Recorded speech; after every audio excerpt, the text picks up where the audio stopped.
जय हिंद। आज का हमारा टॉपिक है Kolkata Bangkok international highway. Bangkok जो कि थाईलैंड की राजधानी है। इस इंटरनेशनल हाईवे के बाद अब थाईलैंड या म्यांमार जाने के लिए फ्लाइट का टिकट खरीदने की जरूरत नहीं पड़ेगी। यह रास्ता सड़क मार्ग से गाड़ी या बस या बाइक से पूरा कर लिया जाएगा। लगभग 2800 किलोमीटर दूरी वाला international highway Bharat Myanmar Thailand त्रिपक्षीय राजमार्ग भारत म्यांमार और थाईलैंड की एक साझी पहल है। इसी वर्ष 13 जून को कोलकाता में बिम्स्टेक देशों का एक सम्मेलन आयोजित किया गया था। इस सम्मेलन में भाग लेने वाले वरिष्ठ अधिकारियों ने इस सड़क परियोजना की जानकारी दी थी। वैसे बिम्स्टेक 7 देशों का समूह है जिसमें बांग्लादेश, भूटान, भारत, म्यांमार, नेपाल, श्रीलंका और थाईलैंड शामिल हैं। यह इंटरनेशनल हाईवे कोलकाता से श्रीरामपुर, सिलीगुड़ी, कूच बिहार होते हुए यह रोड असम में प्रवेश करेगा। असम में दीमापुर और उसके बाद नागालैंड से होकर यह रोड मणिपुर की राजधानी इम्फाल में प्रवेश करेगा। मणिपुर में यह म्यांमार बॉर्डर मोरोहे से जुड़ेगा जो आगे म्यांमार पहुंचेगा। म्यांमार के कई शहरों बांगो यांगून आदि से होकर यह रोड थाईलैंड पहुंचेगा।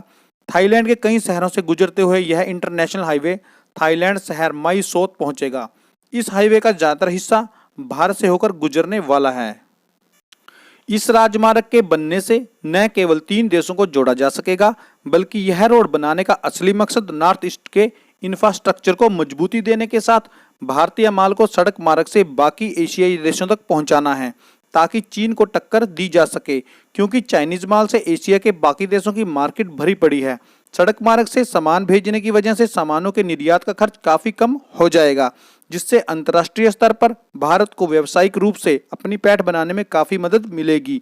इसके अलावा दक्षिण पूर्व एशिया से जुड़े देशों के बीच व्यापार के साथ साथ स्वास्थ्य, शिक्षा और पर्यटन को भी बढ़ावा मिलेगा।